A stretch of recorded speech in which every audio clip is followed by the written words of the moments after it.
Hi guys, how's everybody doing? I pray all is well with you and your families. If you're new to my channel, welcome. My name is Nancy, and today I'm talking about loneliness. Guys, loneliness is the most painful period. It hurts, I'm not gonna lie. I feel like loneliness is different from being alone. I feel like when you are alone, it's more like a choice that you want to be alone. I'm talking about that kind of like, oh, leave me alone. I want to be alone somewhere, go somewhere for a day, or just leave me alone. Let me lock myself in the room. I feel like it's a choice to do that. But it feels like with loneliness, it sneaks up on you when you are not even prepared. And then when it comes, it hurts. It's painful. And then you are left to try to figure out how you can come back to this present moment again, how you can be present with the people around you again. So I feel like loneliness really does hurt. It's a painful time. And if you are in this period of loneliness right now, I hope what I'm going to share with you guys will help you, will you learn something from it. But most importantly, I just pray God will help you in this period. Yeah, it depending on what type of loneliness you are in right now. If it's not that type where you are now unable to sleep and all that, then just seek God. If you are in that state now, you can't even sleep, you can't even talk to anyone, then you really need to cry for help immediately, because this loneliness can go deeper. And that's what I have had my own share of experiences with loneliness in different times of my lives. The first one was when I experienced that trauma as a child. I went into this deep loneliness state. Even though I had my loved ones around me, my mom, my dad, my siblings, I just felt unseen. When I saw them happy and moving on, everything was normal to them, I fell deeper into this lonely state. I thought I was abandoned. I felt abandoned actually, because I wanted somebody to figure out what had happened. And I wanted somebody to figure out my pain and fix everything so that it can go back to normal. But when nobody did that, oh, I just went deeper and deeper into this dark place. So I was not present in the moment. I was so lost. So growing up, I just felt I was not seen no more. I felt like nobody could see me. I was just there, but nobody could see me. So I went into hiding myself, because I thought, you know what, this is too painful.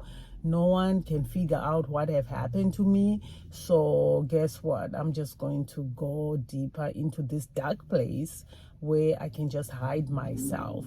So that was my first experience with loneliness. And I didn't even know how to define what I was feeling at that moment as a child. But looking back, I see that that's what it was. I became so lonely. I couldn't fit in no more with anybody. Yet life just moved on.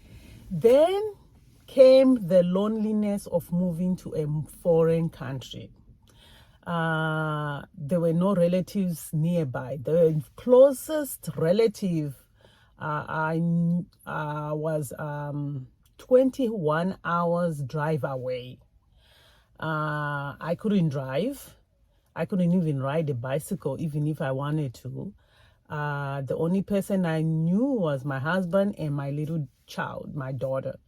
And so when I moved to this country, wow, imagine that was another loneliness added on top of the loneliness that was already inside me. So I had no friends. For almost a year, I did not know anyone. It was just me and my child and my husband. And I'm telling you, this loneliness would drive you to depression. And I didn't even know what depression was or stress was. I didn't even know. I never encountered anyone where I came from who say I'm depressed or I'm stressed. I never heard those words in my entire life by that point. But then I started feeling something like, I started telling my husband, just send me back home. I couldn't work because I was not on a work permit. I was a dependent, so I couldn't work for 5 years. That was the rules on that visa that I came with. So I couldn't work. So yeah, it just took me down. That loneliness just pulled me down. So when I started complaining, I want to go back home. This is not what I know. No one could, because this country is different. It's not like, back home, if you see somebody, if you say hi, they say hi. Yeah, if you say hi to a stranger, back then, people look at you like, I don't know you. So it was very difficult not having not seeing people, because here people are busy, they're always working, so you don't see people just walking in the street like that. So it was really, really hard. So I decided to go see a doctor. I went to the doctor. Thank God for this doctor. She was she told me, you know what, I told her my situation. That's when she told me that you might be a little bit depressed. I can prescribe you some pills, or I can give you a way out, which is better than the pills I wanted to prescribe to you. So she told me to start exercising. She gave me places to go with my child. We didn't even have a car. So I was like, I don't even have a car. My husband don't even have a car. And the area where we lived was closer to his job, because he had to use a bicycle to go to his job because we didn't have a car.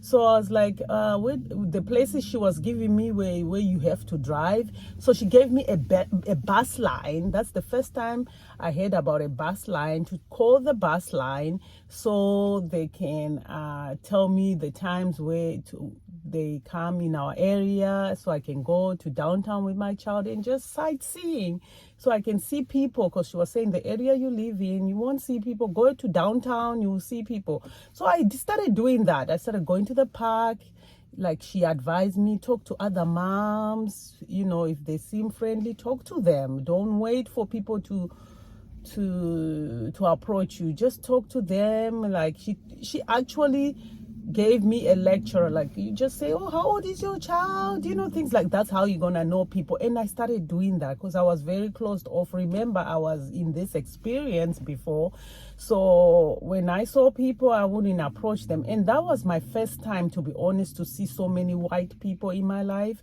Where I come from, I had never seen white people like that. I seen white people, but it was the white people that were rich in the rich neighborhood in my country, not in my neighborhood. We won't see one white person. So coming from that neighborhood to where you only see white, it was shocking to me. So I couldn't approach. I was like, I don't know, so that too contributed to me being alone, to go into this loneliness state, because I wasn't sure, like, would they talk to somebody like me? So I had to learn those stuff, like, oh, that's the way it is here. So I just thank God for that doctor, because that helped me not to go on depression pills, because I was really depressed. I wasn't happy no more. I was very sad. I was crying every single day. I couldn't even call my parents, because back then we didn't have cell phones like now. It was landlines. And for me to even call my parents, it was twice a month when my husband got paid, because we had to use calling cards to call. And it was expensive. A $5 calling card would just last you like 20 minutes. And it wasn't enough. So I was very lonely. My husband, at least he had to go to work. He stayed busy. I was just at home. You can find, I had million excuses just to say, that's why I'm lonely. This is, I was just in that state. So that one, the foreign country loneliness, I felt like it brought to me, I'm speaking for myself, depression. But then the trauma loneliness, it's more like, for me, it was more like I couldn't connect. I couldn't connect with anyone no more. Then there is grieving loneliness. With grieving, I feel like it's a slap, really. It's a slap that you are given while you are not looking, and it comes while you thought everything was going sweet and good, everything was lovely, everything, nothing wrong, and then it comes and slaps you in your face. When my parents died, I felt like the only genuine people that were proud of me were gone. And I felt like, oh, well, so there's no need for me to work hard anymore, because, yeah, I have family, but they gave me a reason to wake up every morning. That's what I thought by that time, was when my dad transitioned first. I felt like he was the one who was so proud of me, so it just gave me a boost to work harder so that they can have a better life, so my family also can have a better life. It just, I don't know what it was. So when he passed away, I just felt empty. I felt lost. I felt like I was a little girl again, like I didn't belong anywhere again. I felt like I'm starting all over again, because things were now, I was now seeing them, and I was now appreciating them, because now I was in my healed state, and I wasn't everything was, it seemed like everything was now going so well, and then he goes just like that in a very short time. 1 minute the person is going to work strong, everything is good. The next minute the person is gone. I couldn't understand that part. Same with my mom. My mom was it was even worse. With mom, I felt like the pillar, the best friend, the one who I would tell anything, say anything, was gone. So grieving will just tear you apart, and it will, for me, it felt like it brings bitterness, it brings anger, it brings so many questions. You start questioning yourself, like, and questioning them like they had a choice. Like, why did you have to die now? Why didn't you wait like other people?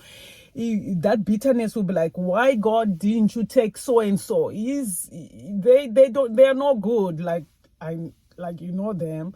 Why would you take my own parents? They were good. They did this and this and this. Was that not enough? Why would they go so early? Why this? Why? So you have this anger that comes from it. You have this bitterness that comes from it, and you can't even talk to anyone. It seems like everybody leaves you when you don't have parents. That's what it looks like, or that's what it is.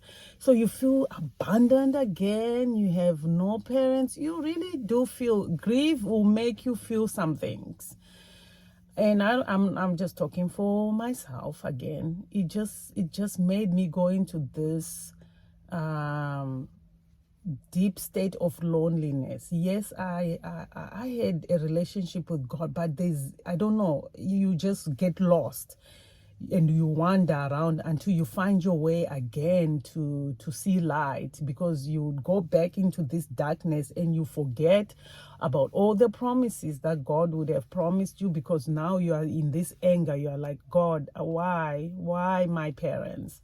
Why? You just go into this thing, and when it's back to back like that, you just blame yourself. You think, okay, do I have anything to do? Did I do something wrong, or did I do enough for my parents. You have these regrets. I wish I did this and this. I wish I did A and Z, not knowing you did the best you at that point. But grief will take you, it will take you in places that are really dark, and it's very lonely. Ooh, and then there's this loneliness of rejection from your own child. I think this one is the top one for me, the most painful one for me. And I'm not gonna share more than this. I think this will be my last one because I don't want the video to be long. But yeah, loneliness out of rejection from your own child is painful. Especially when you as a parent, you are making an effort to become a better parent, but then your child behavior says otherwise.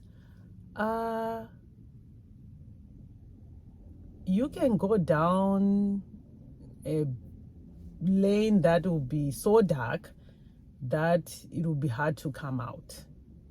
Because I feel like the devil wants he wants to trap you so you can remain in that darkness, in that lonely state, so you can blame yourself over and over again, so you can be bitter, be angry with your child, blame and all that.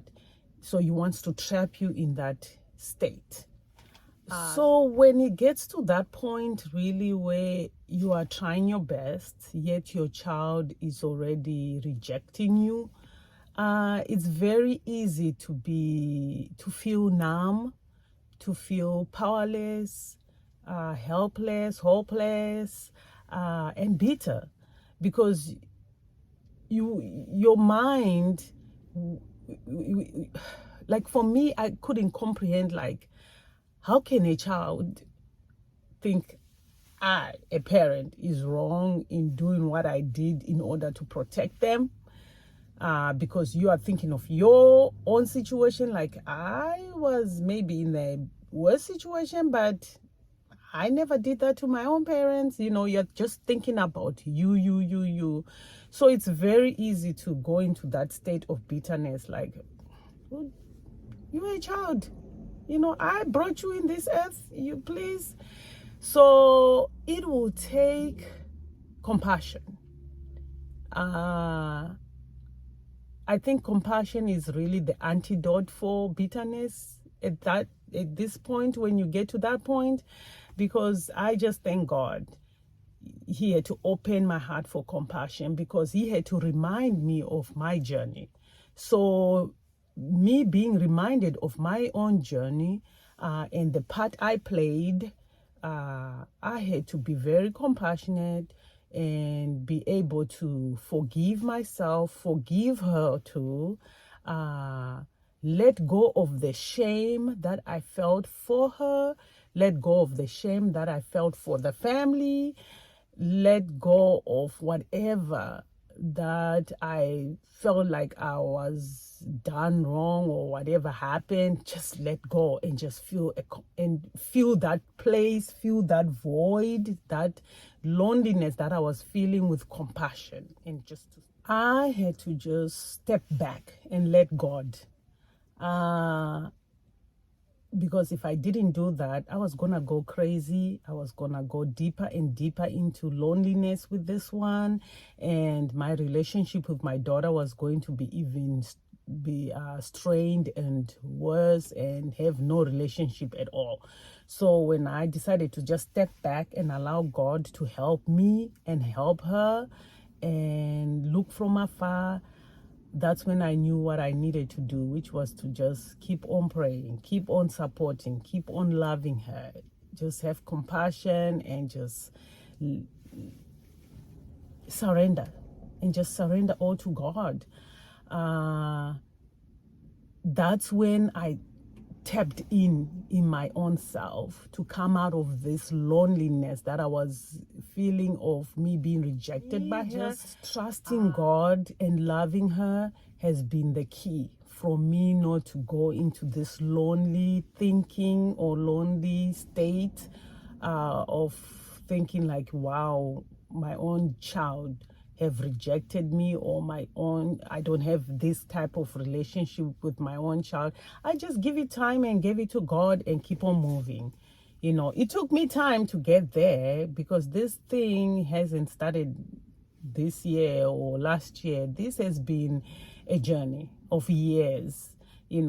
Things have happened, a lot has happened, but I just thank God for his love and showing me this compassion and like giving me this flashback where I can tap into the compassion in me so that I can love on her and just trust him to do what he has to do. So guys, if you are in this trauma loneliness, you feel unseen, you are unable to connect to anyone, you feel like nobody understands you, start talking to God about your situation. Start reading books. Reach out if you can to somebody.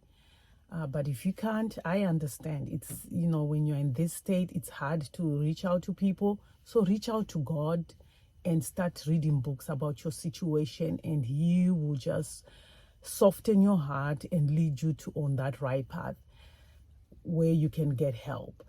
And if you're in a foreign country and you're experiencing this loneliness where there's no family, you have no relatives, you have nobody that you know of, it's hard to make friends and so forth, you might want to try to do what I started doing. I started just going out where people are, even if it meant me just people watching. It helped. And I started opening up myself. Like if we have the same age group, like if their kid is the same age, I'll use it as to start a conversation. If you don't have kids, and if you are here and you are here because of school, you just have to open up and start talking to people, even if it's something like, oh, I like your hair, oh, I like your dress, oh, I like whatever, because you just want to open up. You never know who God will bring in your path. Just open up. And if you are in this grieving loneliness, and you feel like part of you just died with your loved ones, and you are in this deep darkness where you feel angry, just remember that only God can mend that broken heart. God, and if in this case it's your parents, then know that now God is your mom and God is your dad now, and you can only reach to him and he will mend that broken heart.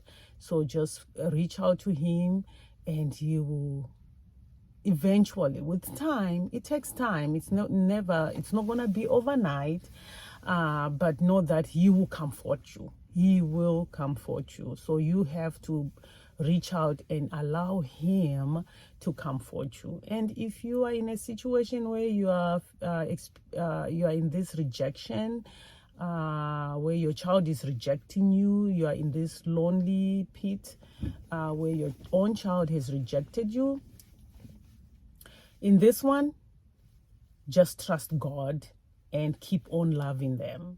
You keep on doing what you need to do as a parent, which is supporting them, loving them, caring for them, praying for them, and leave the rest to God. Trust him.